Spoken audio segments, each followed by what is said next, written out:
Okay? Yeah. Awesome. So I'm just going to I'm going to do a little bit of review of a lot of different concepts. And then you can interrupt me if you don't understand. Yeah. Yes, honey. Want me to get a scratch piece of paper? Yeah, that would be good. Okay, so the first thing we're going to talk about are angles. When you have a straight line, that's 180 degrees. Then we have a protractor. That's one of those things that look like this. And we have measurements on the outside and on the inside. Depending on whether you're measuring from this place, you're going to use the inside, or whether you're measuring from this side, you're going to use the outside. So we're going to go over some common angles. The first angle is 180 degrees, which is a straight line. Then we have what looks like an L. That's 90 degrees. Half, if we split this exactly in half, that would be 45 degrees, because 45 degrees here and 45 degrees here. So if you have one that looks like this, kind of like a V, that's probably going to be something around 45 degrees. It might be 38, it might be 46, but if you had to estimate, it would, if it looked like this, it would be half of this, say this part right here. You're going to estimate that it's about 45 degrees. And then a circle is... And? Yes, honey. Does each letter represent how much degrees it is? Does each letter? Yeah, like L, K, O. No. I'm just trying to give you, if it looks like an L, then it's about 90 degrees. If it looks like kind of like this V shape, it's half of that, which is 45 degrees. And then a circle is basically taking this 180 degrees and you're folding it up like this and like this, and you would need two of them to make 360 degrees. I know it's kind of weird, right? But it's basically like that. So those are the common ones. And then if it's in between, like suppose it's like this, that's the angle, then you're going to have to use the protractor and you're going to have to measure it. You can do that anyway. That's fine. So there are some different kinds of angles. We have an acute angle, which is less than 90 degrees. So anything from 1 degree to 89 degree angle is called an acute angle, and we can remember it because we can go, oh, it's a cute angle. It's so little. So that's a good way to remember it. This right here is called a straight angle, and we already know that that is only this degree, 180 degrees. It's not 179, it's not 181, it's exactly 180 degrees, and it is a straight line. We call it a straight angle, and it measures exactly 180 degrees. Then this is 360 degrees, and we call this a circle. Anything that is more than 90 degrees, so 91 degrees to 179, because we know what 180 is, that is called an obtuse angle. And that one is going to look bigger than an L. So if this is our L, anything that is like this, all the way to anything that is like this, because here's our straight line, anything like this. So if the angle looks like this, or if it looks like this, or if it looks like this, or if it looks like this, these are all obtuse angles. So something that looks like this, can't really see it, but you understand what I'm saying, right? If it's bigger than an L, if this is our 90 degrees, this is called a right angle. Anything that's like this, like this, like this, like this, like this, these are all the obtuse angles. So does all of that make sense? Yeah. Okay, awesome. In fractions, this is our numerator. This is our denominator. This tells us how many shaded pieces there are.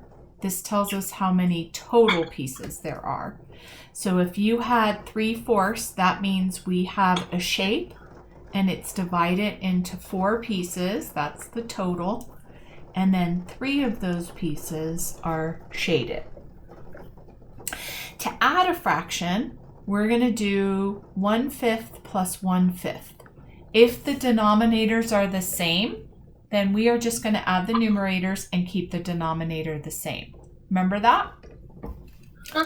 If we had something like this, we have the same denominator, so our steps are subtract the numerator and rewrite the denominator. If you have something that is unlike denominators, that's when we have to rewrite our denominators down here and count up until we get to a common number, which in this case is 6. So we write a 6 here, we write a 6 here. And in math, we cannot change a 2 to a 6. So what do we have to do? We have to multiply, right? Do you remember this? Kind of. And then anything we do to the denominator, we do to the numerator. And then anything we do to this denominator, we also do to the numerator. 1 times 3 is 3. 2 times 1 is 2. Now we add the numerators and we rewrite the denominator. It's 5/6. If this was a subtraction problem, instead of adding the numerators, we would subtract the numerator. So it would be 1/6, right? Because 3 minus 2 is 1. Does that make sense to you, honey? Mm-hmm. Perfect. If we have something that looks like this is called a mixed number. And what this means is we have a whole number here, like a 5 or a 3 or a 6 or a 1, and it's combined with a fraction. And what that is going to look like, we have 1 whole and we have 1/2. That is what 1/2 means. Does that make sense to you? Yeah. All right. Beautiful. All right. For our lines, we have a lot of different things.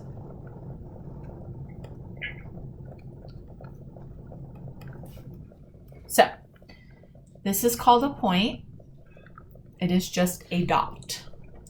This is called a line segment, and it means that there is one endpoint on one side and one endpoint on another. The line ends. This is called a ray. It has one ending point and then it has one side that goes on and on forever. And then a line goes on and on in both directions. So those are the 4 things to remember about lines. Okay, any questions so far, my darling? No. Okay, we learned last week, I believe, I taught it to you, that if we have 2 sets of lines that do not cross, they are called Line segment? parallel lines. So a line segment is this one right here. It has an endpoint and another endpoint. A parallel line means that they go on and on and on and on and on forever, and they never cross. Like the parallel bars in gymnastics. Have you ever seen parallel bars when people are doing gymnastics? Let me show them to you so that you get it into your head, and then you'll always remember what a parallel line is. And parallel lines can go in any direction. They can be slanted, they can be up and down, they can be any way at all. And then parallel bars means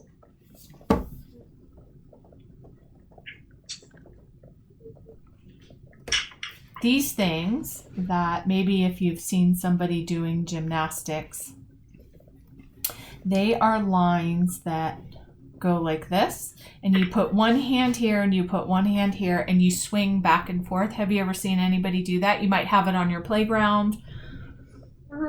Okay, so this is a parallel bar and that's a parallel line. Now a perpendicular line crosses. So it's like a T. It can also look like a cross. That's called perpendicular. And that is not how you spell it. Perpendicular. There we go. That is how you spell it. And basically what happens is one of these has to be 90 degrees. Remember our bookshelf, our L that we were talking about? Remember how I told you an L is 90 degrees? Basically, if you put another side on it, that is a perpendicular line. Okay. Now, everything we just went over, almost everything, is on page 64 in your book. So that is what I used to teach to you today. And you can go over it. It's page 64, and it's all of the vocabulary. We talked about acute angles. We talked about denominator. We talked about a lot of these things. Not every single little thing, but some of them. Okay. Do you have any questions so far, Mr. Jacob? Anne? Yes. Do you want me to get my book? Sure. I'm going to check my sister's room because I told her if she could hold on to it, but it might be at my apartment. Okay. Now, I'm going to keep going with your video. Okay. Okay, so they're going to sometimes use different language than we're used to. So when they're talking about multiplying something, they might say product, multiply, or times. And all this means is multiplication. Quotient and division is dividing.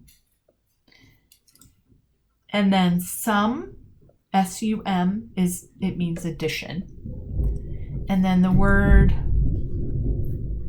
difference, subtraction, or minus, all are words that they're using for subtraction. Okay, so that was part of page 65. So we are almost done with all of those pages. There's a couple things that I will go back to. And then when we are looking at adding and subtracting numbers, we know that there are some things that happen to our addition. So if we had a number like this, we know that we have to carry the tens digit or the hundredths digit if the value goes over 9, right? You remember that, right? Yeah. Okay, so 4 plus 9 is 13, so we only have room for one digit. So we put whatever the ones digit is here, and then we put the tens digit up here. So for this one, it is 13. So we put a 1 up here, we put a 3 up here. And then when we're adding this, this 1 gets added in the tens. So this would be 9, 10, 11. Again, we only have room for the 11, one spot for the 11. So we're going to put whatever's in the ones column here and whatever's in the tens column, we're going to put above the hundreds column. And then we're going to do 3 plus 1 is 4. You remember that? Uh-huh. Awesome. For subtraction, if we did the same exact thing, 314 minus 99, if you have 4 cookies, you cannot give your friend 9. So we have to do what's called borrowing. That means we borrow from the neighbor. This becomes a 14. Let's put this as a 4. This will be easier. 344 minus 9. So we're going to make this into a 14 and this becomes a 3. Does that make sense to you? Mhm. Now we're going to do 14 minus 9 is 5. And then if I have 3 cookies, can I give my neighbor 9? No. So I'm going to borrow from this one And I'm going to make this into a 13. 13 minus 9 is 4.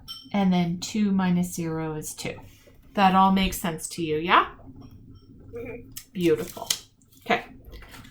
The last thing we're going to do is place value. And then I'll give you some examples of the other ones to do for homework. All right. So we're going to do a really big number. So we have commas every 3 spaces. You remember that, right? Mm-hmm. Okay. This is the ones digit. This is the tens. This is the hundreds. This is the thousands. This is 10,000s. And this is 100,000s. Then after the thousands, we go to millions. So this is the 1 millions. This is the 10 millions. And this is the 100 millions. Any questions on that? No. All right. Awesome. So if they have this number like this, and they want you to find the place value, you're going to look at whatever digit they underlined. What place value did they underline? So you're going to say, well, this is the ones, this is the tens, and this is the, I think I heard you say it. Hundreds. Yep. So what place value? Hundreds. Then they might ask you, what is it worth? What is the underlined digit worth? Wait, do you want me to say like 4 or 400? Yeah, so is it worth 4 or is it worth 400? 400? Yeah. So they might ask you the value or the worth. If they ask you for the place value, they want you to say ones, tens, hundreds, thousands. But if they ask you for the value or the worth, then you're actually going to expand out what that number means. And that reminds me of something that we learned, which is called expanded value or expanded form is what they usually call it. And what you're going to do if they say, put this in expanded form, you're going to expand out what each of these digits are worth. So first we have a 3. How much is that 3 worth, Jacob? 3,000. Yep. And how much is this 4 worth? 400. Yep. And how much is this 2 worth? 20. And how much is this 1 worth? 1. Yep. So that is what they mean when they say put it in expanded form. If they tell you to put it in word form, what would you do? 3,421. Yep, so we would just spell the whole thing out. 3,420. Hold on. What would, and there's no period there, sorry. I'm not writing a sentence. What would I do if they said to put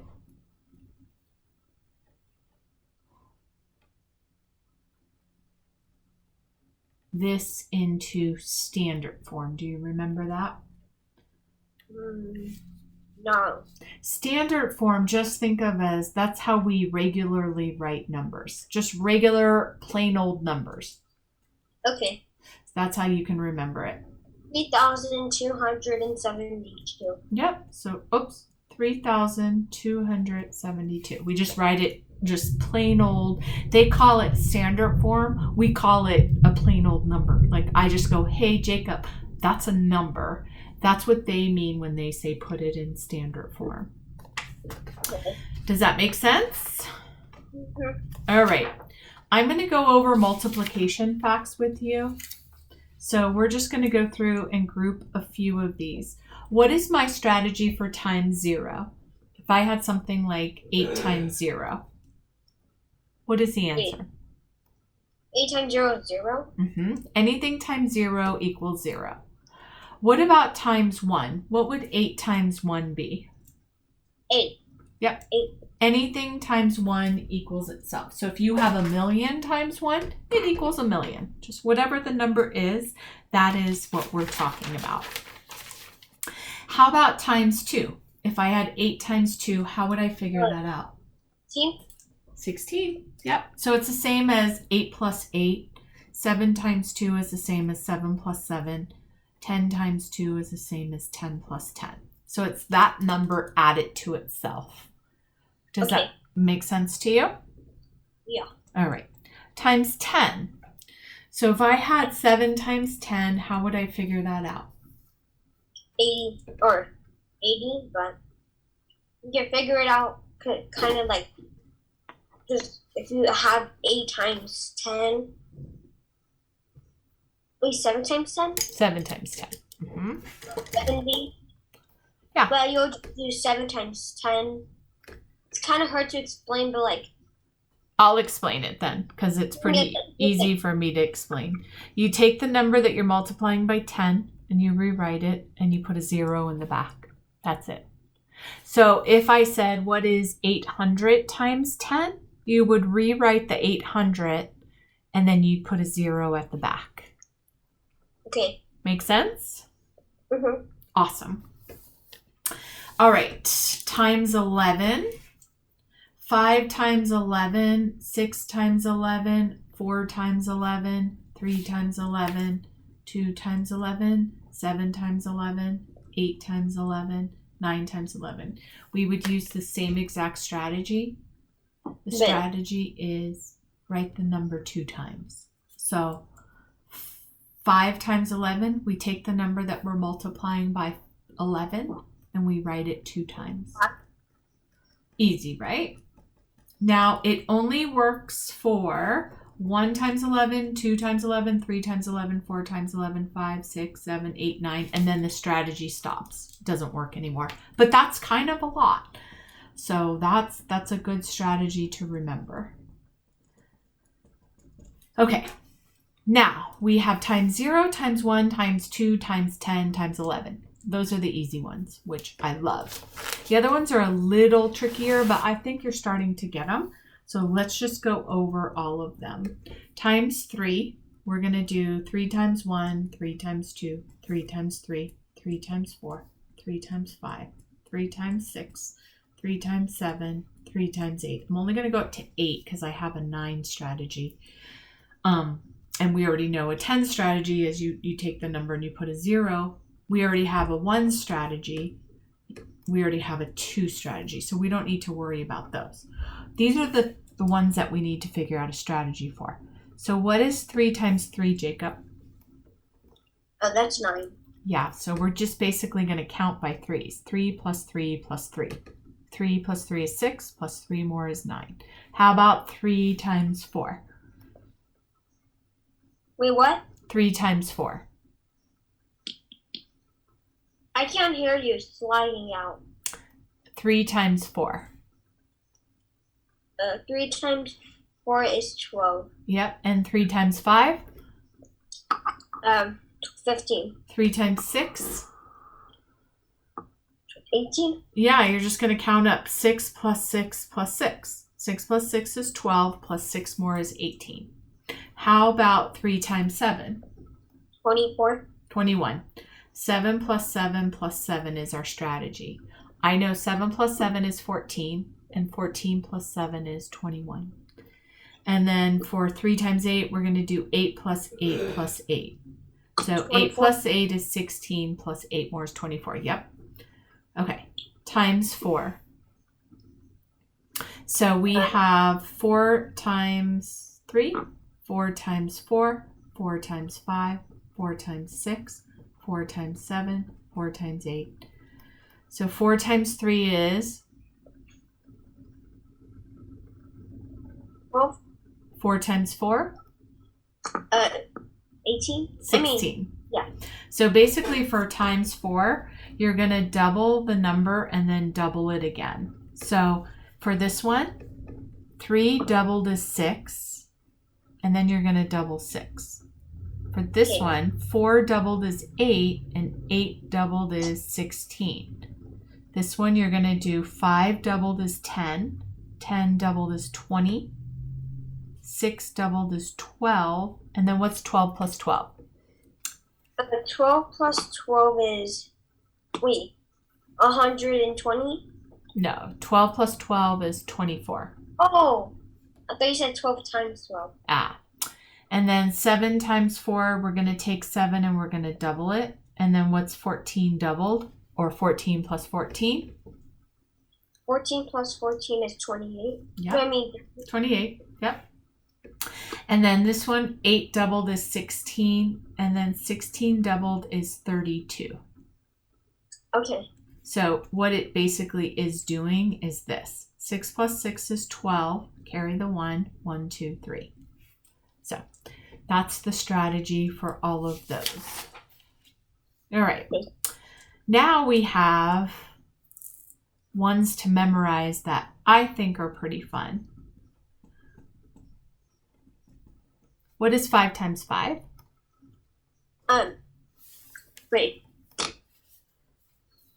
25? Yep. And we can remember it. How many 5s are these? 2 5s. It's not really true the way I'm saying it, but that's how to remember it. 2 5. Get it? 25. It's just a fun little strategy. 6 times 6 is 36, so it rhymes. 6 times 6 is 36. 6 times 6 is 36. 6 times 6 is 36. Now you can remember it that way. 7 times 7 is our football team, the San Francisco Whats. 49ers. Yep, so the answer is 49. And then 8 times 8, I ate and I ate and I fell on the floor. 8 times 8 is 64. So, Yeah? yeah. Wait, can you do the 6 times 6 one again? I couldn't hear it on the... Yeah. 6 times 6 is 36. So just a fun little rhyme. And then 8 times 8, I ate and I ate and I fell on the floor. 8 times 8 is 64. So Okay. those are just fun ones, fun ways to remember those ones to memorize. And then we only have a few left. So we've already done 2, 3, 0, 4, 10, 11. So the ones that we have left are 4, 5, 8. These ones we just memorized. 5 times 6 is 30. 5 times 7 is 35. 5 times 8 is 40. So those are pretty easy. Then for our 6s, we only have 6 times 7 and 6 times 8 to remember. 6 times 7 is 42. When I was your age, that one gave me such a hard time. I always forgot what 6 times 7 is. 42. And then 6 times 8 is 48. That one rhymes as well. And then for our 7s, we just have one to remember. 7 times 8 is 56. It does not rhyme at all. We just have to memorize it. So there's no trick to 7 times 8. Just we have to just remember it. Okay, so those are most of the problems. The only ones we have left are times 9. And I have a strategy for times 9 in case that's tricky for you. And here it is. I will share the secret with you, Jacob, because it is a good way to remember if you forget. Okay, so the first digit is 1 less than the number that you're multiplying by 9. So what number am I multiplying by 9 here? 2. Yep. So the first digit is going to be 1 less than that. What is 1 less than 2? 8. 1 less than 2. Oh. 1. Yep. And then the second digit is going to be what you would add to the first digit to equal 9. So 1 plus something equals 9. 1 plus what? 1 plus 8. Yep. So 1 plus 8, the answer is 18. Does that make sense to you, or do you want me to do That a makes sense. few more? Okay, let's do, what is 1 less than 3? 1 less than 3 is 2. And 2 plus something equals 9. Mhm. What would my something be?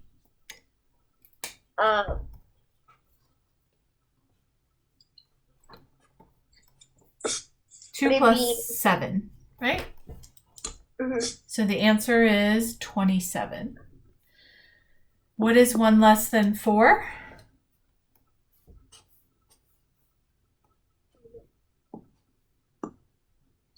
3. So the first digit is 3. And then what would you add to 3 to get it to a 9? 6. So the answer is 36. What is 1 less than 5? 1 less than 5. 1 less than 5 is 4, right? 4.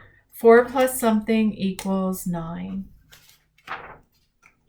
4 plus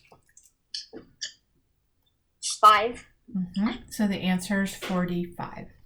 How about 1 less than 6? 5. And then 4. 5 plus 4. So the answer is 54.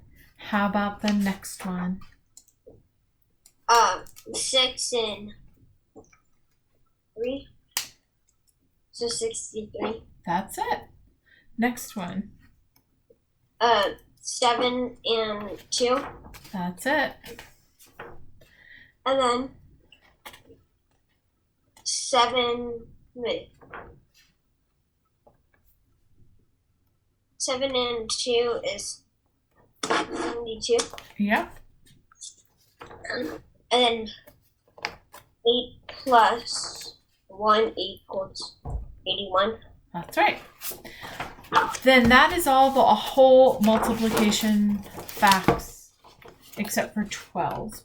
We don't have to worry about that right now. Okay, so that is plenty of teaching for you to do in one time. I'm going to give you a little bit of problems to do, and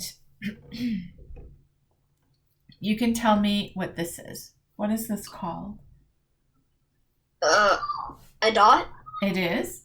So when you are talking about math, it's either called a point or a decimal.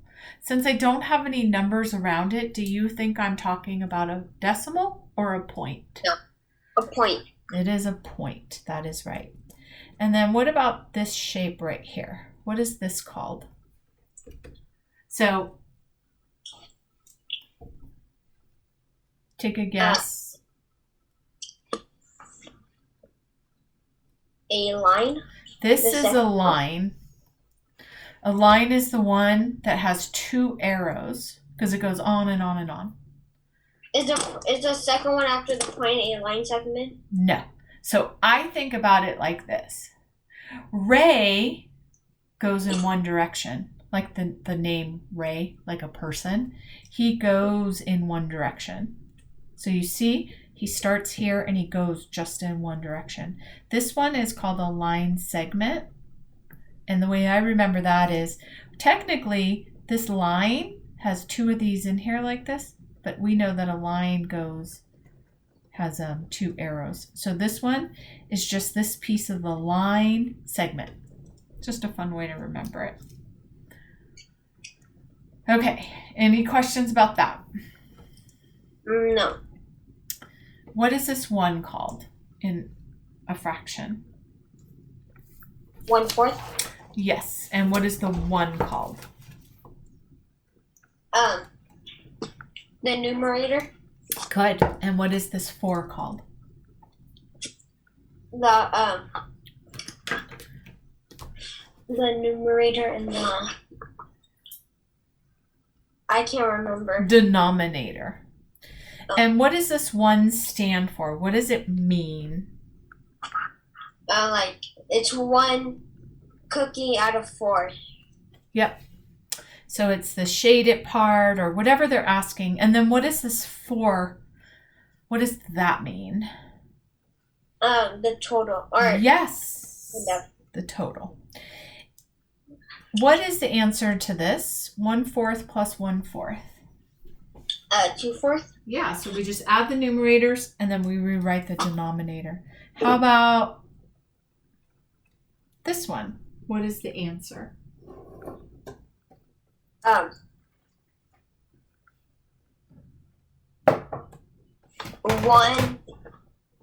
Oh, sorry. I meant to put that. I gave you the wrong problem. 1, 1. So this is a 5 now. Sorry, I had it. Or 1, 0. So 1/5. We just rewrite the denominator. Oh. Okay. 1/2 plus 2/5. What is my first step? Can I add a 2 and a 5 denominator?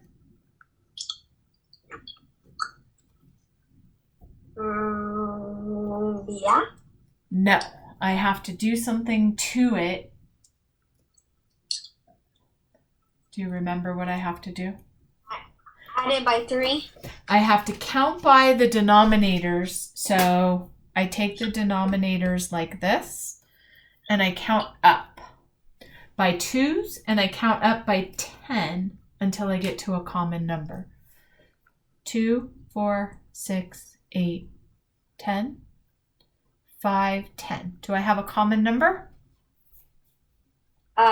Yeah. Okay. What's my common number? 10. Yep. So I change these into a 10. So Jacob, can I change a 2 to a 10? No. No. So what do I have to do? How would I get that 2 into a 10 if I'm multiplying? Find the even number. So I would multiply it by something. What would I multiply it by?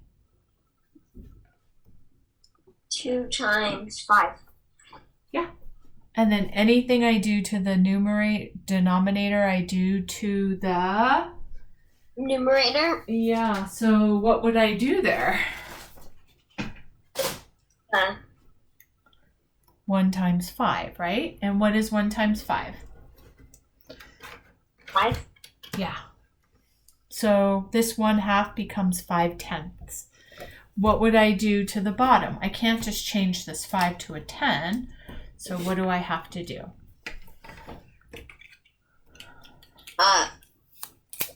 Multiply. Yeah, what do I multiply it by? 5 times 2. Yeah. And what is 5 times 2? 10. 10. And then anything I do to what, I do to what? Anything I do to the Denominator, I do to the numerator.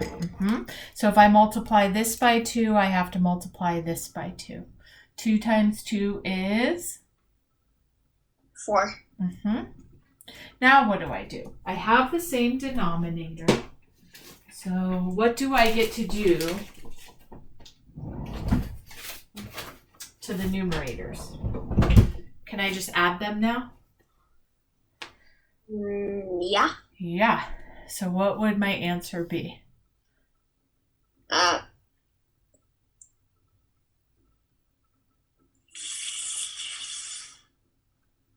5 plus 4 is? 9/10. 9/10 is correct. What about if this was subtraction instead of addition? What would I do then? Multiply. I would do 5 minus 4 if this was not an addition and it was a subtraction. Okay. I'm going to give you this one to do, and I want you to walk me through the steps. 3/4 plus 1/2. So first, we have to say, can I just add those numerators together? No. No. So what would I have to do? Find the even numbers. Okay. So what would I start with? 4. Okay. And what would I write down? 4, 8. Well, do you want me to write? Do you want me to do all of them? It doesn't matter. You only have to do a couple because I can tell you that we already have a common number. So now I'm going to count up by 2s, right? Do I have a common number? 10. Do we have a lower one? Yeah. What is the lowest number that we have? 2. No, we don't have a 2 here.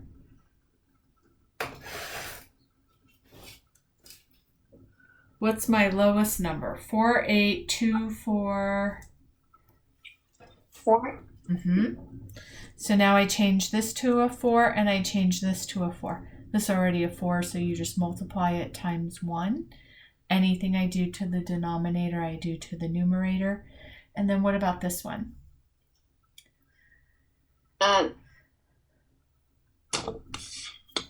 What would I do to my 2?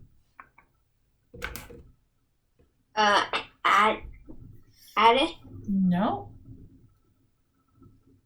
Multiply it. 2 times something equals 4. What's my something? 2. Did you say 2?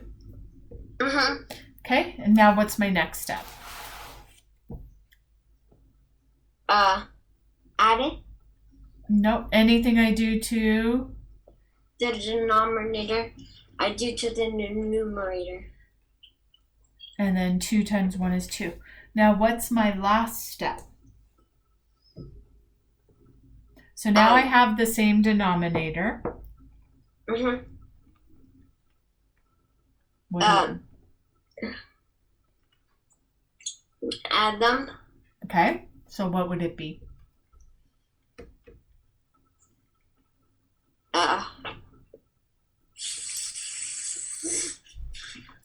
It will be 5/4. Yep. And that is it. Okay. All right, let me turn this video